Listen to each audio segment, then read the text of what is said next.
Hello and welcome to the First and 10 podcast. I'm your host, Patrick Feltz. I'm here in Bloomington, Indiana. I'm joined by Reid Murray down in Nashville, Tennessee. What's going on, Reid? I'm just thrilled to be doing our first video episode since the one we did in Indy last year. First time Yeah. a true episode is going to be in video form. So check us out on YouTube. I'm sure a lot of you guys are still listening to this on Spotify or Apple, but check us out on YouTube. Channel is the same name, First and 1G. Go look that up. Go find us on there if you want to see the video form of this. And you can see in the corner, we got my RJM board of wisdom, as I like to call it. So if you want to see some video content, find us on YouTube. Make sure to get involved with us on there. Right. Yeah. And this is going to be our first episode, like Reid said, on YouTube, besides the most recent film session where Reid broke down the tape on Wisconsin's new quarterback, Graham Mertz, who we're going to talk about a little bit today when we do our Big Ten West preview, which is this episode. So let's talk about those teams in a little bit. But yeah, we've got a YouTube channel. So check it out. You can watch all of our episodes. You can watch us talk, which I'm sure for you longtime listeners who are just used to our voices, if you haven't seen our faces while we talk, might be a little weird. Might be. Yeah, it takes a little getting used to, but we're excited to be doing it like this. I think we've got a good show. A lot of cool stuff to expect this season. We've got not only this, we've got some new segments we're planning. We're gonna do lock of the week. We might have a guest picker. We're still trying to work that one out. Stay tuned there, but some things like that. Plus, we're gonna have our weekly recap and our weekly preview episode twice a week. So 2 episodes a week. Stay tuned for those starting next week. I think on Wednesday or Thursday, maybe we're gonna do our week 1 preview, which it's hard to believe it's already here, right? Yeah, on one hand it is, but on the other hand, it's like, you got the SEC playing, ACC playing. Like, give me that Big Ten football. I'm ready to go. Oh, I'm ready. Yeah. And the season starts on October 23rd, Friday night. It's going to be Illinois taking on Wisconsin, 7:30 p.m. in Madison. That's 7:30 East in Madison, Wisconsin. So Illinois is going to be playing the first Big Ten game of the season. And let's talk about Illinois first. That's going to be the first team we talk about. I think we both kind of see Illinois as the last place team in the Big Ten West, but they're really not that bad. Yeah, I agree with you. I really only have Illinois in last just because I have them in last really by default because I think the entire rest of the West is going to be so strong from top to bottom that I think they're just sort of going to unfortunately end up. I think last season this Illinois team would finish higher, and they did last year. They were 6-6, went to a bowl game, and I think it's an unfortunate situation. I think if they had out of conference games, they would pick up a few wins, but I think they'll beat Rutgers, and they might. I think they'll probably get an upset against one of the teams from the West, but other than that, I can't see them getting any more than 2 wins before championship week. Yeah, I can see them beating definitely Rutgers, and maybe they'll draw and they're probably going to draw Rutgers or Maryland in championship week, Yeah. in all honesty. And I think they could upset. I mean, I don't know how much of an upset it is because I think Illinois is a pretty good team against, say, Nebraska or Iowa or Purdue, one of the kind of lower Big Ten West teams. Maybe not, maybe even Northwestern, depending on how that shakes out, despite how high I am on the Wildcats, like I said a couple episodes ago. But, a couple losses for Illinois. Reggie Corbin and Dre Brown both gone at running back. That's your top 2 right there. Reggie Corbin, your starter, both gone at running back. That's a gigantic hole. Mm-hmm. Yeah. Like you said, an upset in this West wouldn't be, there's not going to be too many upsets because all these teams are so evenly matched. I think Illinois is going to play just about every game closely. I think they're going to, there's not going to be a lot of blowouts like you're going to see from Rutgers and Maryland. I think Illinois is going to play a lot of teams in close down to the wire games, but just like they did against Nebraska last season. But I think in those games like Nebraska, Purdue, Northwestern, they'll have close losses. But I don't think Lovie Smith's job is in any danger at this point. Yeah, and I think another question for Illinois is what can we see from Brandon Peters here in his senior season? The former Wolverine, he's shown flashes at points, looked a little inconsistent.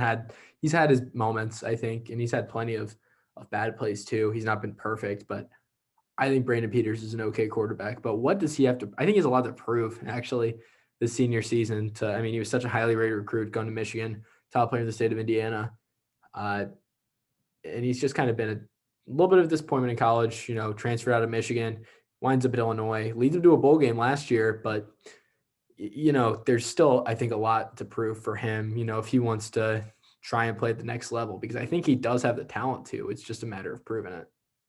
Honestly, I kind of have to disagree with you there. I think Peters is a good college quarterback. I think he'll do a good job for Illinois. I don't think he has what it takes to scratch the surface Well, of I don't know even an about. NFL backup role. Well, I was gonna say maybe like a practice squad, and there's still a lot you Yeah, have to he'll prove for be on a that. practice squad. Yeah. That's not an easy job. That's Mm. not an easy job to get. You've got to be really good, and I think he has a little bit to prove if he wants to, prolong his football career outside of college. If he wants to even try and make a practice squad. I think he'll make a practice squad. But I think he has a lot to prove. I don't think he's going to prove it this year. I think he's going to do just about as good as he did last year. Nothing more, nothing less. Just kind of drew the short end of the stick. This thing, the Big Ten West, the thing with it is that it might not be it's not a top heavy division. The Big Ten Yeah, West is that's not a fair. top heavy division this year. It is a very balanced division. There's about 5 or 6 teams I could see winning this division. I think I could see any team aside from Illinois winning the division, honestly, and maybe Nebraska. Yeah, I am in agreement with you on that. And honestly, no, I was going to go ahead and make the wild take of the day and say Illinois could, not saying they would, but they could win the West. But I'm going to go ahead and hold off on that. I think I think they can maybe they maybe make a case, make a push for it, get third place or so. But yeah, I'd say they cap out at about 4th. I think Yeah. there's a chance they can make a bowl game. I think his team is Yeah, they'll certainly make a good bowl enough game, to I make a think. bowl game. I don't know if they're gonna make one just because their record's not going to be good. Like Yeah, but you take into the record will consideration. it'll be 2-6, 3-6, something like that, But this year, let's say they're going to beat Rutgers in the regular season. right? Let's say they get an upset win against, say, Wisconsin or Nebraska or somebody like that. They're going to draw one of Rutgers, Maryland, or Michigan State in championship week. That's 3 wins. Now, take into consideration the fact that the people who assign the bowl games, there's no limit. Obviously, any team is bowl eligible, so they're going to want to get bigger names in these bowl games. And I'm not saying Illinois is a powerhouse or anything, but if they have the choice between a 3-6 Illinois team and maybe 4 or 5 win group of 5 team, Illinois might get that bid. So it's not out of the Well, but question. the thing you have to consider is that a lot of these bowl games have tie-ins already. So if a tie-in for the American Conference already exists, they're not going to give it to a Big Ten team. That's true, but you also got to consider there's 3 teams from the East who are definitely out: Maryland, Michigan State, and Rutgers. So Those teams aren't going bowling. yeah, I Illinois think could sneak in. there's a possibility Michigan State does. I don't know if the jury's entirely out on them. I don't think they're going to be, but I think Maryland and Rutgers, I think they're completely toast. Michigan State is like 95% toast. I would go further. I would say they're at least 97% toast. But on a scale of 1 to toast, I'm going 95 and you're going 97 on Michigan State. yeah, But Illinois, it's not impossible that they go bowling. In fact, I think it's in a regular season where you're playing 12 games and you're playing, a couple cupcakes. I think you're going bowling. I think so too. That's just the consequence of playing in the West, such a even division this season. Right. And I think that might be one of the only spots we agree on for our standings is Seriously. Illinois in 7th. Yeah, because I just want to hear top to bottom, what are your standings, Reid? So Before we, so maybe we can try and set some sort of order, or maybe we'll just go by your standings or by my standings or whatever. Like, yeah, so if you're watching this on YouTube, you can see my board over there. We got a hashtag 6 Minnesota. I got my Gophers finishing first place in the West for the 2nd year in a row. Or not, they obviously didn't win it last year, but I'm picking them to win it for the West. right. Second year in a row. I have Iowa and Wisconsin being tied for that number 2 spot. I have Iowa winning that tiebreaker, I believe, is what I had. But those 2 teams, I think they'll have the same record of 5-3. One of them will win the tiebreaker. Northwestern is my number 4 pick. Then I have Purdue, Nebraska. Actually, no, I don't. No, I don't. What am I saying? I have Nebraska at number 4, Purdue number 5, Northwestern 6, then Illinois at 7. So we actually disagree a lot here. So let me read you mine. So let me pull it up real quick. So my number 1 team, I said this in our schedule breakdown. It's Northwestern Wildcats. I've got reasons. When we get into Northwestern, I'm going to talk about it. But Northwestern is my number 1 team in the Big Ten West this year. Maybe I'm wrong. Wisconsin's my number 2. And maybe I'm making a huge mistake by doubting Wisconsin because I think I doubt Wisconsin every year and they always prove me wrong. I mean, yeah, they're Wisconsin. They're There's Wisconsin. always potential. So Northwestern number one, Wisconsin number two. Then I have Minnesota third, Purdue fourth, Iowa fifth, Nebraska sixth, and Illinois seventh. Iowa fifth. I remember you being super high on Iowa this year. Yeah, I was Full 360. until let's get into Iowa. Let's talk about them. So I was high on them until I remembered Nate Stanley's gone. It's not like Nate Stanley was a great quarterback, but the thing is, there is a gigantic question mark at quarterback for Iowa. Yeah, that's true. New quarterback coming in. Spencer Petras or Petrus or Petra, however. I don't. How would you say his name, Pat? I'd say Petrus, Spencer Petrus. Okay, Spencer Petrus. Until we hear an announcer say something different, that's what we'll go with, Spencer Petrus. Pretty much no tape on this guy. I wanted to do a film session on him, but there's so little film out there on him that's accessible. He's a total unknown. Total unknown. So And that's the thing could that be, makes me really nervous about Iowa this year is that we just don't know what they're going to be like at quarterback. Yeah, that does make them a hard team to pick. But I mean, Iowa's never been a team who's been famous for having these elite quarterbacks. So I think even with a big question mark at the quarterback position, how bad could he truly be? I don't think he's bad enough to really mess up the entire dynamic of this Iowa team. Yeah, that's a good point. But another thing, I'm gonna compliment Iowa. Actually, I love their running back Tyler Goodson. This guy's awesome. He had a couple gigantic games last year, broke off some big runs. I think this guy's a star. Yeah, Probably the most underrated back in the whole conference, being honest. You're right about that. And I've talked about this guy over and over again, but another underrated player in this roster is Amir Smith-Marset. I'm a huge fan of this guy. We'll see what he can do with Petrus at quarterback. Maybe he won't get the kind of numbers we're expecting because maybe Petrus will maybe he won't serve him too well, but I'm a big fan of Amir Smith-Marset. He's a really speedy guy. I love speedy wide receivers. And I think he's going to do a lot for this Iowa offense. By the way, an underrated impact guy who didn't mention earlier when we were talking about Illinois, I want to talk about Marquez Beeson. He was a top 100 recruit, had offers from all the big schools, Clemson, Ohio State, Alabama, you name it.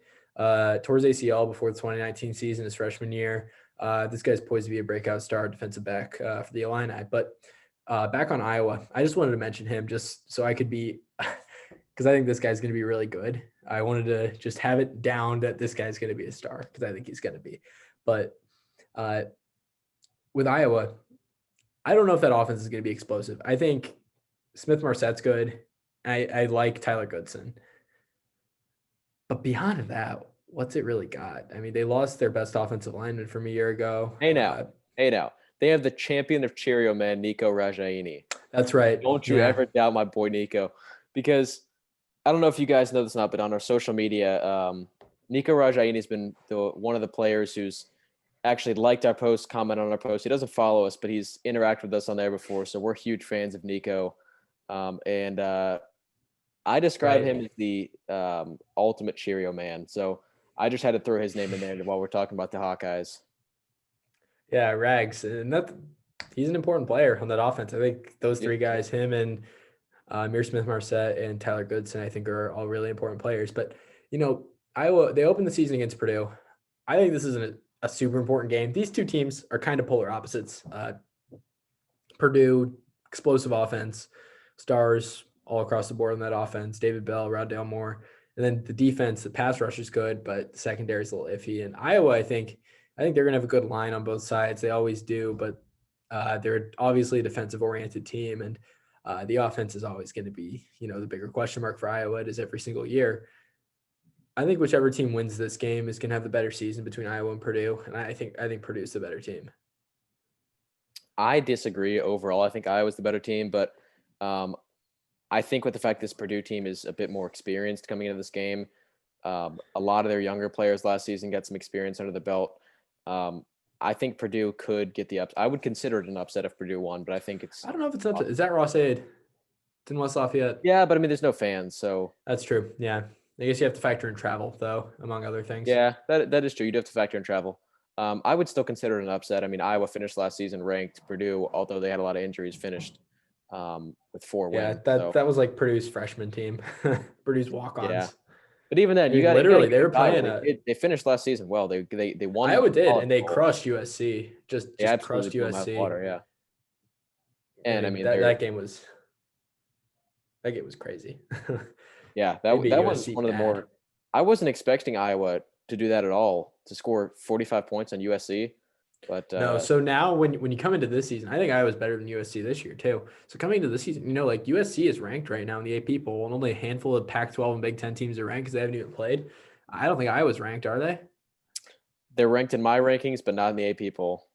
No, the AP poll is kind of dumb right now because the Big Ten's not played. But uh, Yeah, the AP poll is if sleeping heavily on SC Minnesota, Iowa, and Indiana. SC is ranked just because they're SC. Like, there's no other Yeah, reason. there's They're they like, haven't. oh, looks like I got to rank a Pac-12 team besides Oregon. All right, SC, you're in 25th. And I don't want to go too far into this Pac-12 tangent, but Arizona State, watch out for them this year. I agree. I like Herm Edwards. But Iowa, kind of boring. That's always what they are, though. Honestly, Yeah, that's the thing. they're And boring I until think, they face a top 10 team at home. are they going to get any of those this year? I mean, they What play are their Penn State. I crossovers? think The they play Penn crossovers State are away, what? though. They always Penn play State, yeah. They get Penn State in a crossover. They always do, yeah. And then what's their other one? I'm looking at their schedule. They have Michigan State at home, so Michigan that's not going State. to be. Okay. No, so they're not going to pull a crazy upset this year. I think they're going to get Oh, they into have like Wisconsin at home. Final week of the season, they play Wisconsin at home, so that could don't know be if their. Wisconsin. I don't think Wisconsin will be ranked in the top 10. They're going to get into Yeah, some rock but fights with some of these other defensive oriented teams. I think they'll get into like a rock fight with Wisconsin, Northwestern, uh, schools like that. Even Michigan State could be a super ugly game just because these teams are all kind of defensive oriented. Except I think Wisconsin might have a really good offense this year. And I think that Northwestern game could get ugly. I think that could be like a 10-7 game, kind of like the Michigan one last year. Yep, I can completely see that, And I say that as somebody who thinks Northwestern is going to be really good next season or this season. Really good next week, more like. Seriously. But I mean, I'm not saying it's going to be pretty. Like, and Iowa always gets into those kinds of games more so than pretty much any team in the country, let alone the conference. Like, I think you're going to see a lot of those in a season where there's not much room for error because you're not going to play any cupcakes. Like, I think that could cost them because who knows if you're going to win a 10-7 game or a 14-10 game. Like, you just never know with those. They're also kind of erratic. Yeah, and we've seen in college football this year, obviously it's a strange year. Their practices in the offseason have been different. And we've seen a lot of, teams who should win games not winning games. We've seen teams who are supposed to be good on defense be bad at defense, give up a lot of points, and vice versa when it comes to the offense. So in general, do you think this in the Big Ten West this season, or really just the Big Ten as a whole, like, could you see Iowa, their defense just kind of falling apart, or could you see something similar happening to any of the teams in the Big Ten? I think it's possible that the bottom just falls out on some of these defenses, especially I think Iowa could, especially that week 1 game against Purdue because Purdue's got such an offense. We could see I'm not saying that this would be an upset on the level of LSU versus Mississippi State, although I picked that one because I knew LSU was a fraud this season. But I think we could see something like that where a team that's just such an offensive juggernaut just comes in and lights up Iowa, which I think Purdue could do. Yeah, I think the same thing could happen. I mean, this Iowa team, it is losing some production, so I think it could happen because they're obviously they're not known for their offense. They're a defense oriented team. That's what they've been forever. And AJ Epinesa, he's gone now. So he was one of the huge leaders, one of the star players, one of the leaders on this team. I think that could happen. I still think Iowa is going to be a 5-3 team. I think they're going to be, because that's what they tend to be every year. They're around 500, and I was higher than them going into this year. Originally, back in April, when this schedule wasn't out, I had them winning the West. But after watching the trend of what's happened in the rest of the college football landscape, I could see everything falling apart for Iowa. I don't think it will, but it's a real possibility. Yeah, this defense isn't as experienced or as old as some other teams like Wisconsin or Northwestern, so I'm just not as confident in them. Yeah, I see what you're saying. Yeah, I like the more experienced teams, I think, in a season like this. And that's my thoughts on Iowa. I've got them fifth in the Big Ten West, excuse me. Fifth in the West. I think they're a bowl team, definitely. But I don't think they're going to be particularly spectacular this season. Maybe give it a couple of years. Petrus is a complete unknown. Who knows if he'll be good or not? If he is, maybe they can make something out of this. And I think Goodson's a good player. He's good, son. But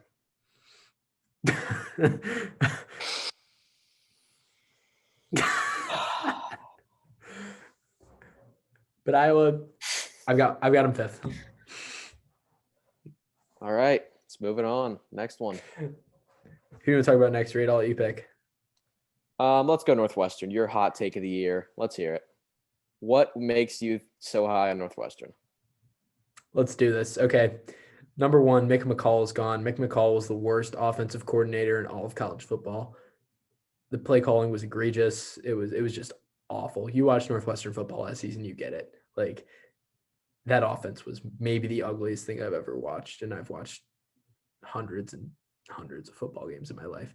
That team was awful on offense. Defense was great, and I'll get into that, but the offense is going to be better this year because Mick McCall is gone. That dude was just not a good offensive coordinator, and quarterback was an issue for them too. Hunter Johnson, TJ Green, those guys struggled, and Peyton Ramsey's quarterback now. So quarterback's not going to be as big of an issue. Peyton Ramsey's a great quarterback at Indiana last season. We kind of struggled in other years in Indiana, but we figured it out last year under a new offensive coordinator for IU. But Northwestern too, I like their schedule. Like, they opened with Maryland. I think that's going to be a good game for them. Like, Maryland is not better than them, but the offense is going to change a lot just from that new coordinator and from Peyton Ramsey. Mike Bajakian, I didn't want to say his name because I knew I was going to mispronounce it, but Bajakian, I don't know.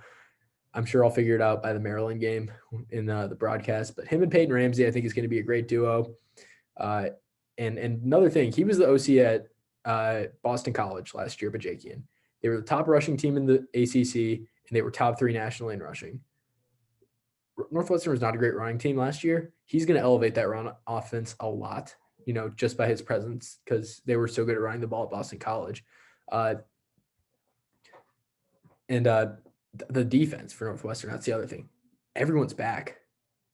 They lose Slater on the offensive line to the draft, and that's really the only player they lose across the board. Patty Fisher is the best defensive player in the conference, one of the best in the country at linebacker. Without Micah Parsons, I think he's pretty clearly the best defensive player in the conference. This guy's awesome and such a great leader on that defense too. And it's all juniors and seniors, all upperclassmen, super experienced defense. I think this Northwestern team's going places, and Pat Fitzgerald's a great coach. I don't even have to say it. Yeah, you can't doubt a Pat Fitzgerald team or a Pat Fitzgerald defense. That's for sure. Mm-hmm. And no, the defense and the offense is going to be better. That's the thing. You can never doubt the defense, but last year it's you could hard doubt for the the offense. To get worse from last season, honestly. Oh, no, you can't really go down. So. No. Yeah. And a new coordinator and a new quarterback, both of whom I think have proven that they're good. Peyton Ramsey had a great season with Indiana last year. And Bajakian, the rush offense of Boston College was great, even if BC was kind of a mediocre team. Yeah, and I hate to talk about a player potentially benefiting from the COVID situation, because obviously it's a horrible situation to be in. But Peyton Ramsey transferring into Northwestern, being a graduate transfer and getting another year of eligibility next year, that might actually be really good for his career, because he had a good year last year. He stepped in. Actually, he played 2 seasons at Indiana. Or he did. 2 well, he might have played even more than that. I can't remember what he played in 2017, but he was the starter in 2018. Yeah. And he struggled a little bit. Arm strength was the big issue for him. I think getting the ball downfield, he wasn't great. He lost the quarterback battle in training camp to Michael Penix. Penix was great. Penix got hurt. Ramsey plays well. Northwestern. And he was impressive last year. Got him. Ramsey was good. Yeah. Ramsey was now good. He's going to be, no doubt about it. Yeah. Now he's coming under a new program. This could be really beneficial to his career. He's going to be that guy. He was the backup last year. And that might have sort of messed with his mentality when he came in to take over Penix's spot. But now he is that guy for Northwestern, and he's got 2 years to prove to scouts that this is his senior year, but you do get that extra year of eligibility. Yeah, that's what I'm saying. Yeah, he gets these 2 years, and I want it. Take it. I bet you he'll take it. You'd think So because that might well, actually be probably really also it'd for him. probably also take him 2 years since he's a grad transfer to finish his master's. You'd have Yeah. to consider that too. So, you finish your master's, you get to play next year of college football. Like, kind of sounds like a no-brainer if I'm him, unless an NFL scout tells him like, "Hey, you're going places in the NFL next year. You're getting drafted." And I don't think that after this season, I don't think he's going to be going to the 2021 NFL draft. But I think come 2022, who knows? He might be taken and he might become an NFL backup or something, or third string. But he might get onto an NFL roster. Totally possible. Yeah, Peyton Ramsey's a good quarterback. Transfer. Yeah. Yeah. And I think the fact that he had an impressive year last year, obviously he wasn't perfect, but he was very impressive for an Indiana backup last year. So that's huge for him. So I told you why I like Northwestern. I like new quarterback Peyton Ramsey, new OC Mike Bajakian, old defense, experienced defense that was already really good last season, and a great head coach in Pat Fitzgerald. Why do you not like Northwestern as much as me? I don't like don't get it twisted, okay? I don't not like Northwestern. I just don't think they have what it takes to get to that level of going to the Big Ten championship again. And Pat Fitzgerald's one of my favorite head coaches in all of football. I believe in him completely, but I don't think this offense is going to have a revolutionary transformation the way you think that. And trust me, I think they're going to get better. They got a new coordinator. Mick McCall's gone, and I think Peyton Ramsey's going to be good. I don't think Ramsey is going to be great yet. I think what would you even call his senior year after his whatever next season would be his super redshirt senior. I think his super senior year he'll really turn it on. I think it's going to take him a little bit of time to adjust here. So I just think this offense isn't quite put together yet. I think this team is going to be. I think they're going to be really sound on defense. They're good because I haven't seen a lot of talk about Northwestern being on the rise either, and I think a lot of people are going to be surprised by how good this Northwestern team is. I just don't think they're great yet. I have them going 500. Yeah, I think they're probably going to go about 6-2, and maybe they'll have a tiebreaker over Wisconsin. I think that's the only way they get to Indianapolis if they get some kind of tiebreaker. Yeah, and I think this Big Ten West is going to have a lot of tiebreakers. It's going to be such a tight division. All these teams Here's something more or less as good as each other. Here's something I didn't even consider when I was making my picks. Obviously, no fans going into the stadiums. Northwestern already plays with no fans essentially, and their games against teams like Ohio State, Michigan, Michigan, those Wisconsin. are all away games essentially. Yeah. Those guys, their fans come and take over those, so they don't really have a home field advantage. So now that I don't know if Penn State would take over Northwestern. They're so far away. Wisconsin would. True, but either way, yeah, they don't have to go on the road and face these teams who will have home field advantages. Right. It's not like they're definitely used to not having an advantage at their own field, so that might actually come in to help them. And you go to Camp Randall, you go to Lincoln every year. Yeah. And now suddenly. And I hate to make Randall and Lincoln are empty. I've seen that joke used in every sport for teams with bad fan bases. Oh yeah, the Chargers, the Chargers, the Florida Panthers, the hockey, whoever, Jaguars, the Dolphins. But I mean, I think it actually is a legitimate case for Northwestern here. They don't have to go. Advantage is huge in college football.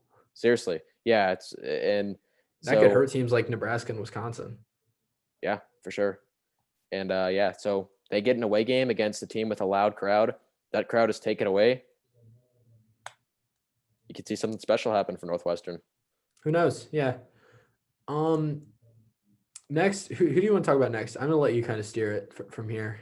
Pick your favorite. Let's go to Lincoln. Let's talk about the Nebraska Cornhuskers. Let's do it. Yeah. So we previewed Nebraska. We did a full preview on them. I had them finishing 5-7. I thought it'd be another disappointing year for Scott Frost. And having them 6th in the Big Ten West, although I do think they're probably going to go bowling. Maybe they'll win 3 games and go bowling, 3-5, but still get that bowl spot just because they're Nebraska. And I think bowls want Nebraska because it's Nebraska. I think that's kind of the most likely outcome for them here. I still am not super high on the Huskers. So especially with that draw they got with their Big Ten East crossovers. That's terrible. Yeah, so with Nebraska, I have them at number 4. I think it's really possible they finish somewhere. They finish 5th or 6th. If they do finish 5th or 6th, they're going to blow the water out of Michigan State, Maryland, or Rutgers in their crossover game championship week. So if they do happen to fall that low, they'll have an easy win. I think that will put them into a bowl game for sure. Whereas if they finish third or fourth, I think Michigan or Indiana could probably beat them. Yeah. Now, I did a read option on this, and I talked about Nebraska. We never ended up putting that read option out, and I'm just going to keep this brief because it was about an 8-minute long read option. I'm going to keep this one a little shorter, but I'm tired of hearing Nebraska fans, Nebraska officials, coaches, players, whatever, whining about their schedule. It is just ridiculous. Because I know they opened the season, they got at Ohio State versus Wisconsin, at Northwestern, and versus Penn State right away. Those are 4 tough games. But Nebraska plays Ohio State every year. That's their designated crossover game. This schedule that we're playing right now, it came out a few weeks ago or a month ago, or however much it was. But the crossover games, they didn't pick and choose these games a few weeks ago. They chose these games years ago because that's just how the conference or the rotation of conference games goes. They had to each team had 3 crossover games they're going to play in 2020. One of them got taken out of the schedule because there's a limited time. We have to get all of our games in before the playoff selection happens. So we took the Big Ten schedule from 9 games to 8 games. One of your crossover games got taken away. Nebraska was already slated to play Penn State and Ohio State this year. This wasn't the Big Ten just going, oh, we're going to get them, scheming. This was predetermined. So that's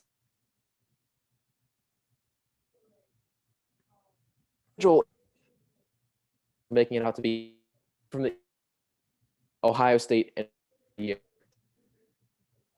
Michigan State does it.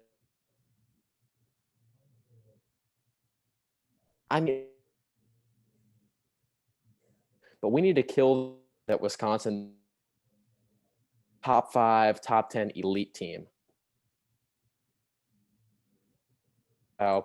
Wisconsin is going to be one of the toughest games on the schedule, and they're whining. They got to play Wisconsin, Ohio State back to back. I think they are by no means an elite team. I'm tired of seeing it. Tired of all the.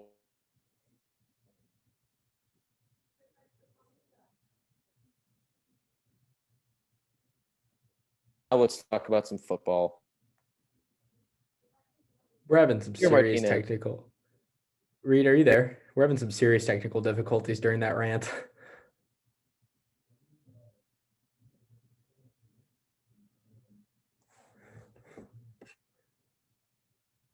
Are you there? Can you still hear? Hello? Hello. You're frozen. Reid, you're frozen.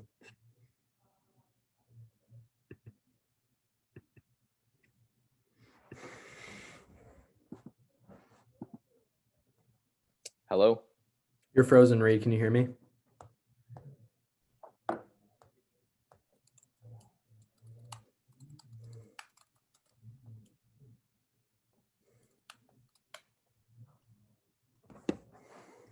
Can you hear me now? I can hear you. Can you hear me? I can hear you, but now you're frozen. All right. Now I think we're back. I think that everything's normal again. How much did you get? Can you hear me? Am I moving? Said? Yeah. It's a little bit delayed, but yeah. You see me move? Yeah. Am I good?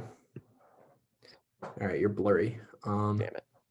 I'll edit this out of the video. I'll edit it out of the audio. I have some time to do that. All right. So you got like halfway through your Nebraska rant. Okay. I can just restart that rant, but also while we're in a part that's going to be edited out, so when we put this on YouTube, send it to me first, and I'm gonna throw like a thing, like how on our screen there's just the 2 black bars. I'm gonna throw like a 1st and 10 logo and some writing on there. I'll lay that over the video so that it just looks nicer. Okay. Well, I don't know. Wait, I don't know if that'll show up on YouTube. The black bars. I don't know. I think our screen will be different. I don't think it's going to be just my picture in the corner. I don't know what it'll look like. We'll see. And you might have to edit out the video clip because I think the audio clip's different. I don't know. Yeah. Anyway, just do your Nebraska rant again. All right. I'll start it in a few seconds. Okay. So I did a read option on this earlier. I'm going to keep this brief because this was about an 8-minute read option. We never ended up posting it. But I've seen a lot of whining about this Nebraska schedule, and I want to see it come to an end. So right off the bat, Nebraska faces Ohio State away. Then they have Wisconsin, Northwestern, and then Penn State. So tough schedule, tough first 4 games, but they face Ohio State every year. That's a given. That is their protected crossover rivalry they face here, and it's been that way since, I believe, 2016. When this schedule came out, this schedule came out about a month ago. The crossover games weren't just selected a month ago. These were selected years ago, because that's how the Big Ten schedule rotation works. You play your one protected crossover game every year, and then you have 2 teams from the opposite division that rotate. So this schedule came about years ago. This wasn't just the Big Ten, rubbing their hands together. Oh, we're going to get them. We don't like Nebraska. We're going to scheme against them. Penn State was going to be on their schedule years ago, because these schedules are put together years in advance. So back in April, before the COVID schedule came out, back when we thought we were still playing a regular 9-team Big Ten schedule, Penn State was on Nebraska's schedule.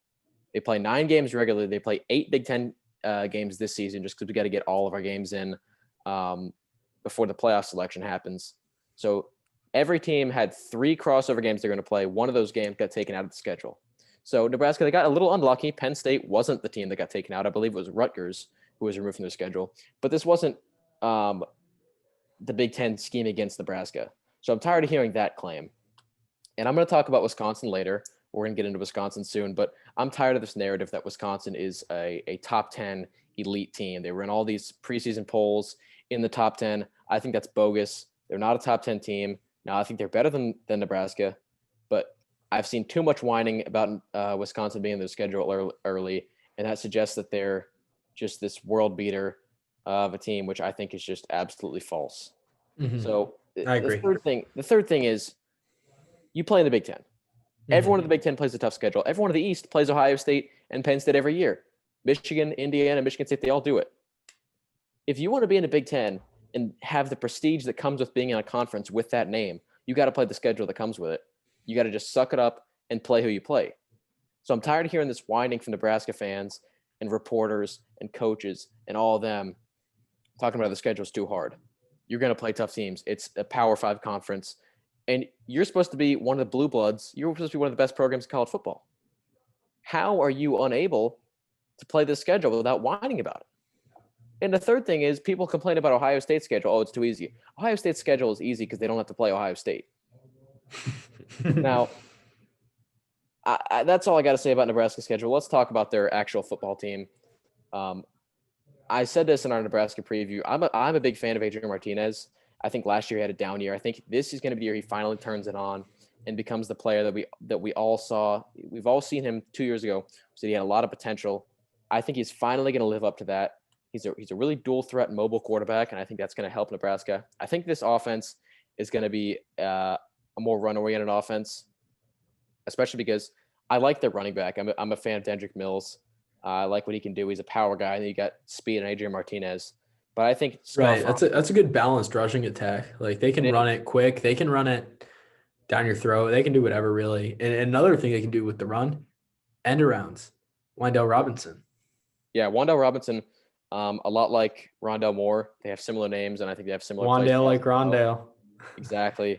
So they can utilize him in that way. But I think Frost would be very smart to make this a more run-oriented offense this season.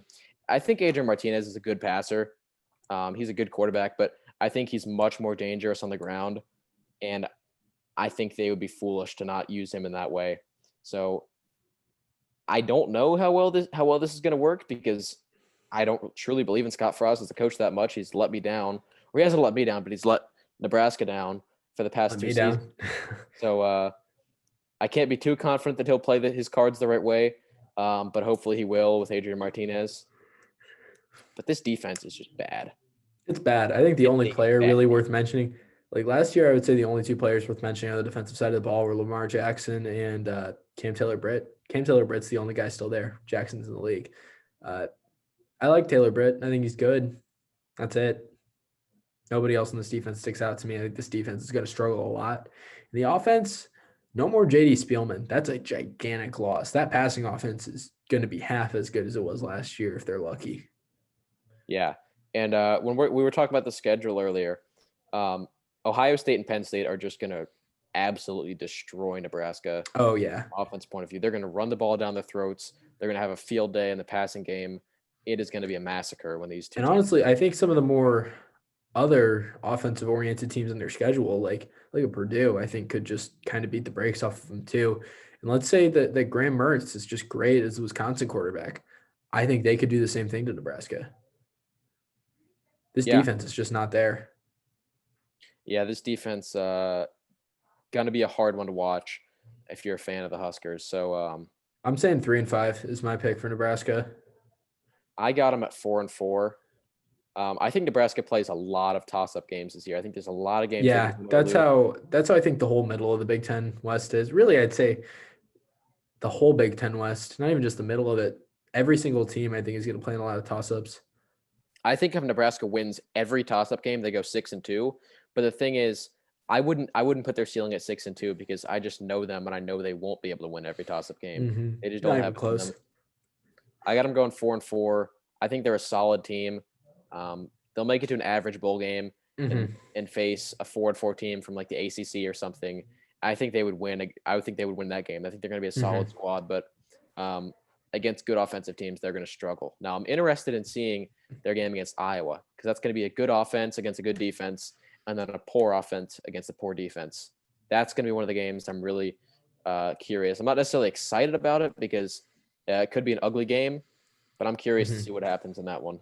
I think Nebraska will get into some shootouts. I think they can get into a shootout with Purdue. I think that could be a good Purdue game. That's going to be a Big 12 style game. But let's talk Purdue. I think Purdue is going to play in a lot of shootouts this year. But I think with this defense for Purdue, the pass rush is going to be there because you're going to have number 5. You're going to have George Karlaftis. He's good. He's really good. That's even an understatement. George Karlaftis is he's great. incredible. And what else are you going to have on defense if you're Purdue? Nothing. That defense. Their secondary last season was awful. And speaking of awful, it was terrible. Team, their offensive line, that too, horrendous. Mm-hmm. So that's going to be one of the things that I think is going to limit Purdue.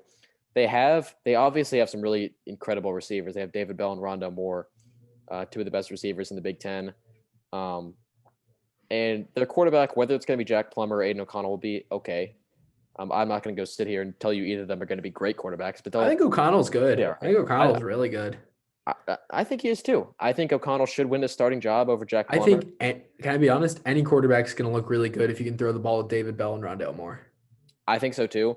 And I think with this quarterback battle, there's 3 quarterbacks in this battle. I think it's going to come down to whoever can withstand pressure the best, because I think Plummer and O'Connell are both going to throw the ball to their receivers pretty well. They're not going to have trouble finding David Bell or Rondale Moore. That's not going to be the issue. The issue is going to be dealing with the piss poor offensive line that they're playing with. So it's just really going to O'Connell's kind of sneakily mobile. Like, yeah, that's why some of his best tape comes from that loss to Indiana last year. Like, he's mobile. He can get around. He can escape pressure. He evaded pressure a lot, and he would get the ball down the field to either David Bell or he'd get it to his tight end. And the former tight end, how did I forget his name already? Bryson Hopkins. Bryson Hopkins, duh. I was gonna say from Nashville, yeah. He's in the NFL now, but I don't know. I think O'Connell's probably the quarterback I would go with, except I like Plummer too. I think they're both pretty good. But no matter what, I think they'll both do a similar job. I don't think either of them are going to be incredible or awful. I think they would both do equally as well. If I was Jeff Brom, I think so. O'Connell, but it's relatively a toss-up. O'Connell's a leader. That's the thing, and he's going to play with a chip on his shoulder. A former walk-on, former D3 recruit, but it's absolutely true. He's good. I think O'Connell's a good quarterback. But when again you're throwing to David Bell and Rondale Moore, anyone's going to look good. Speaking of which, Rondale Moore's back, and that kind of changes everything for Purdue, I think. Because now the offense goes from throw the ball to David Bell and pray he catches it to throw the ball to Rondale Moore, hand the ball to Rondale Moore, and when you're done with that, throw the ball to David Bell. Yeah, and I think Rondale Moore, he's obviously one of the best players in college football. And there was talk last year of him being a Heisman candidate. I haven't seen a single person say a word about him being a Heisman candidate this year. I think he'll work his way into that Heisman race. The problem is with this team, quarterback play is going to be all right. Offensive line play is going to be bad. Running back play is going to be I don't have too much faith in these running backs. Me So it's neither. really I think this Rondale offense is gonna becomes rely too much on Rondo Moore and David Bell to the point where if one of them has a bad game, they're not going to be able to get it done, which is part of the reason one of them why. has a bad game. One of them gets injured. Look what happened last year. True. Yeah. So that's why I think Purdue has the potential to go 5-3, maybe 6-2 if they're on their absolute best, but I don't think they will. I got them going 3-5 or 4-4 just because I think they're relying too heavily on two players who, granted, they're great players, but you can't rely on individuals that much, and especially with defense and an O line as poor as they have. I'm thinking like 4-4 for Purdue. Yeah. Yeah, I don't think they're going to be able to push it that far and I think break four their and way into a four. really good bowl I game. think they're gonna go. I think they're gonna go bowling definitely. But I think they're going to be a bowl team, no doubt. and with this team, like I think they remind me a lot of like Texas Tech. Yeah, I see Gonna put that. up a lot of They're points. they're a better Texas Tech because They've got two I don't think they're going to be elite choke players. artists the way Texas Tech is this season, but I see that comparison. Big 12 No, style maybe team I'm looking at here. yeah, they're gonna put up a lot of points. They've got a couple elite players and terrible secondary and a terrible offensive line. And I don't know if running back matters that much. They're gonna have Xander Horvath at running back, among others. He's a big guy. He had to fill in because there were just so many injuries. He's a good like third down power back, but in all Yeah. honesty, screen pass to Rondale Moore, short pass to Rondale Moore, handoff to Rondale Moore. Those are your running plays. Now here's the thing with that though. While those plays do work, that's going to create a really one-dimensional offense. So you go That's face what- a good defense and a good defensive coordinator, you'll be able to move the ball a little bit. I mean, still run down more, but they go face some really good defensive opposition, like say a Northwestern. They're going to have some trouble.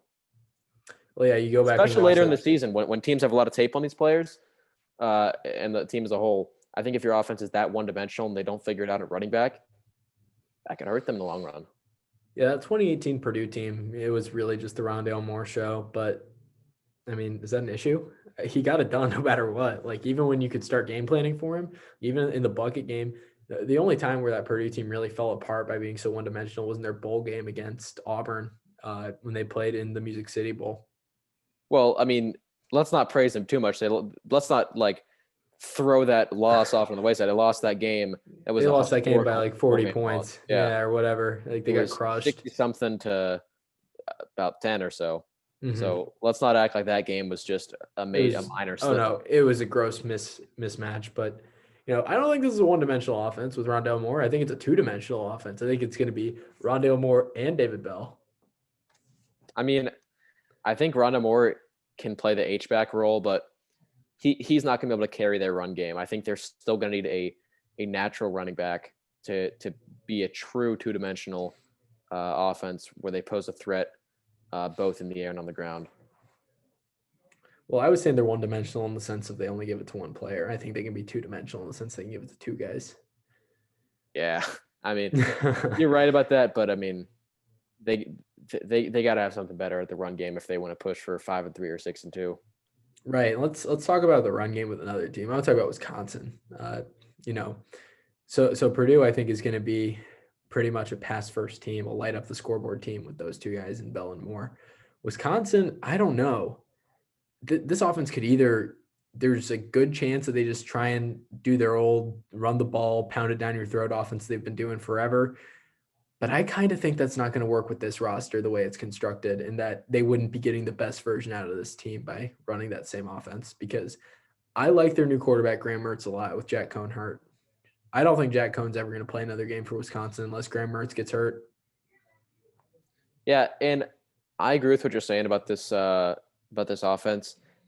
I think when it comes to their run game, it's all going to come down to Nakia Watson and how good he turns out to be, because he doesn't have the Jonathan Taylor, Monty Ball sort of blueprint, but he's a fast running back.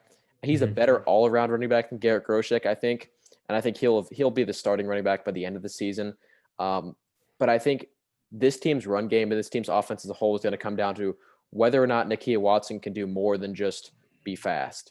If he can have better vision, if he can make better decisions and be a stronger back, then that's going to be huge for this Wisconsin offense, and they won't have to rely too much on a young quarterback in Graham Mertz.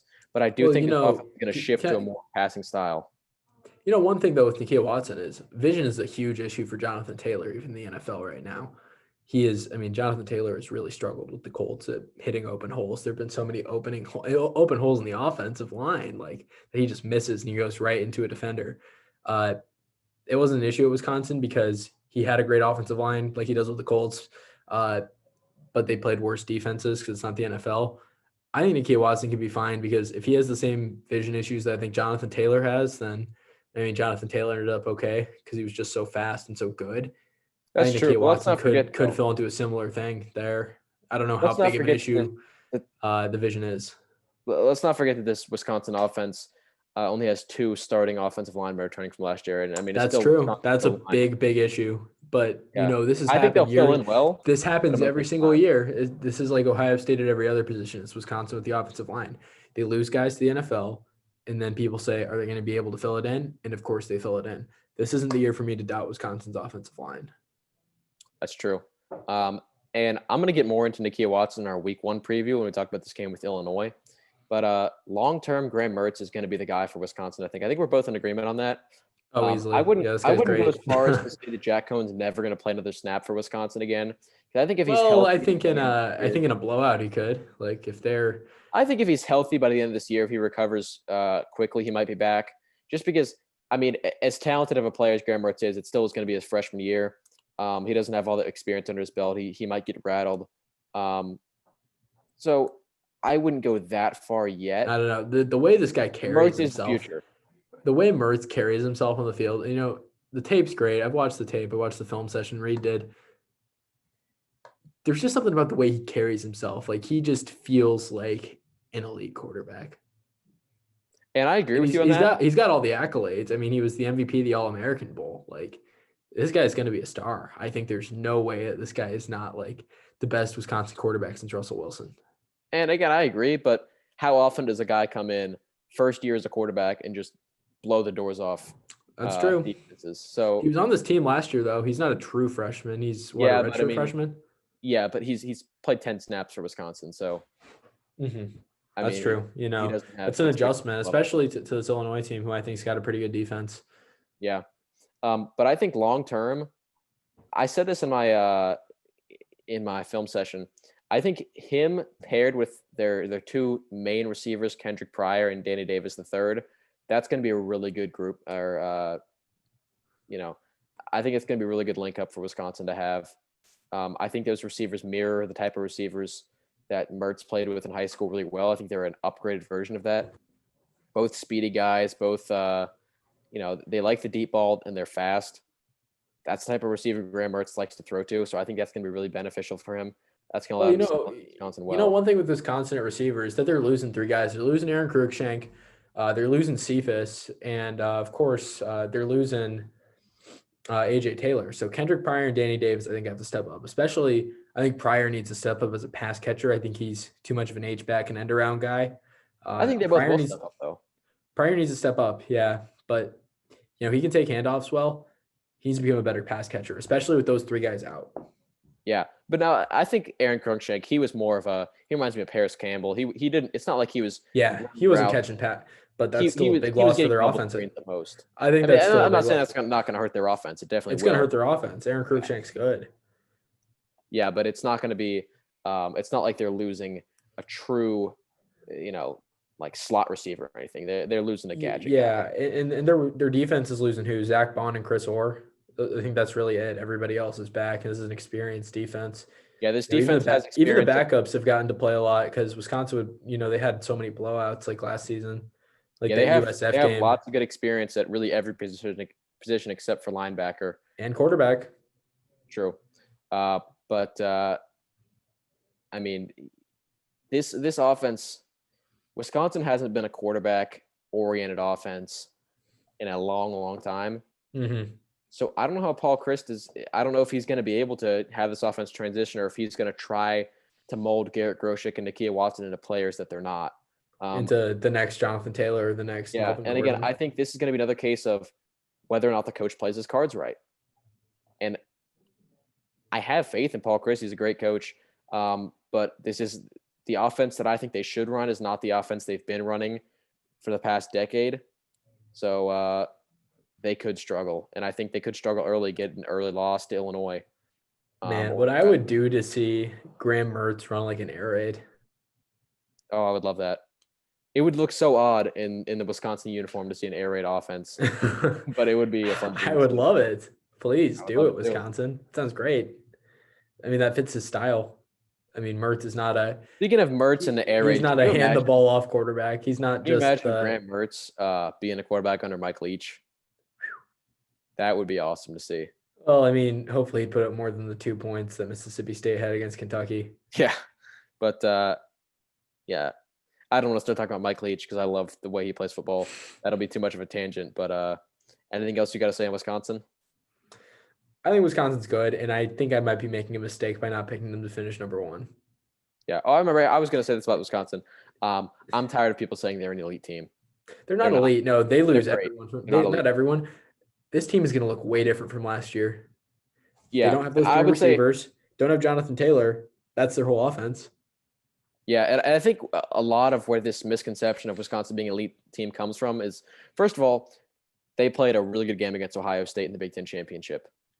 They had a really good defense last year, and they were a playoff contender up until they got smacked at the shoe halfway through the season, and also when they lost to Illinois the previous week. Mm-hmm. But last season, the Rose Bowl between Oregon and Wisconsin was really a battle for who is the 5th best team in college football, who's the team who kind of got left out of the playoff. Because people had kind of counted Georgia out at that point. And Wisconsin lost that game in extremely close fashion to a really good Oregon team. So it's still kind of in the back of people's minds that this Wisconsin team is elite. But their offense is going to look completely different. And I think, again, this Wisconsin team is going to be great. I don't see them finishing. I don't see them in the end of the season higher than 15th place in the AP poll. And they're not super high in the AP poll now. I don't even actually know. I believe they're ranked, but they're not super high right now. That's just, I think, a result of the Big Ten and Pac-12 not getting any votes because in all these a handful of voters who won't vote for teams who haven't played. Yeah, in all these way too early top 10s or top 25s or whatever, Wisconsin was always right at the top, which I think is just wrong. Mm-hmm. And I think by the end of the year, I think they go into this year overrated. They might actually finish the season underrated because there's a lot of parity in this Big Ten West. So the Big Ten West, they're kind of going to all knock each other out because they're all solid teams. They're all going to beat each other up. So that might actually hurt Wisconsin, but in terms of their view in the public eye. But I think they're overrated at this very moment. I agree. I'm with you there. Well, that's all I got to say when it comes to the Badgers, but I see a bright future for Graham Mertz. Me too. All right, last team, Minnesota. The Minnesota Golden Gophers, my boy. All right, Reid. I'm just going to say my words quick. I think they're going to be a good team again. No Tyler Johnson hurts. No Antoine Winfield Jr. hurts. Good to have Rashad Bateman back. They're still going to be good. Maybe not as good as last year, but still good. Reid, do your thing. Yeah.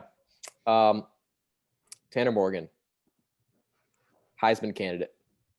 Not saying he's going to be in the top 3. Not saying he's going to go to New York. But you got to keep an eye on him.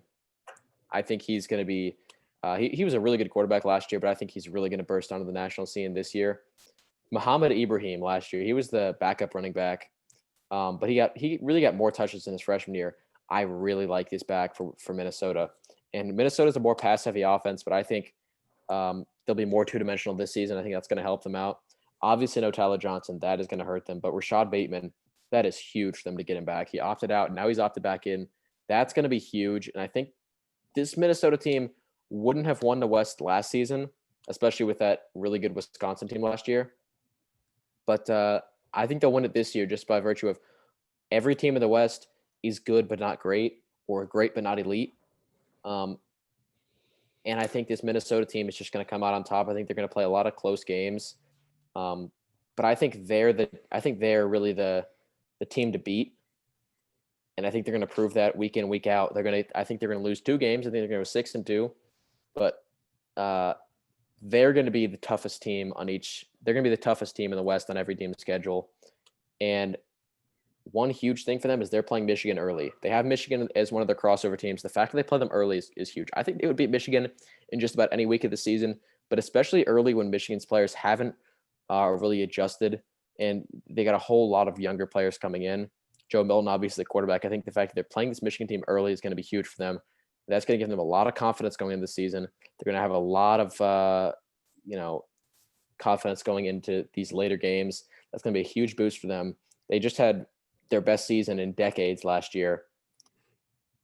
From especially TJ Fleck's a great coach. From a mental perspective, this Minnesota team is about as high as they could possibly be, and I think that's only going to continue. I think they're going to have another historic year.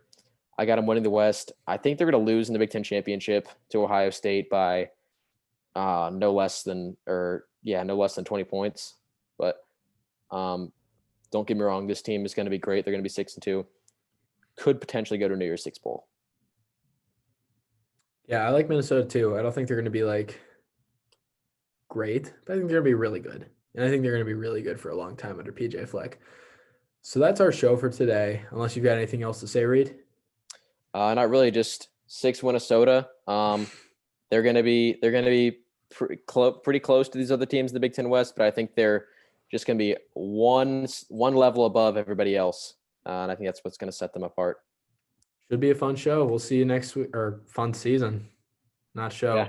We'll see you for next week's show, week 1 preview.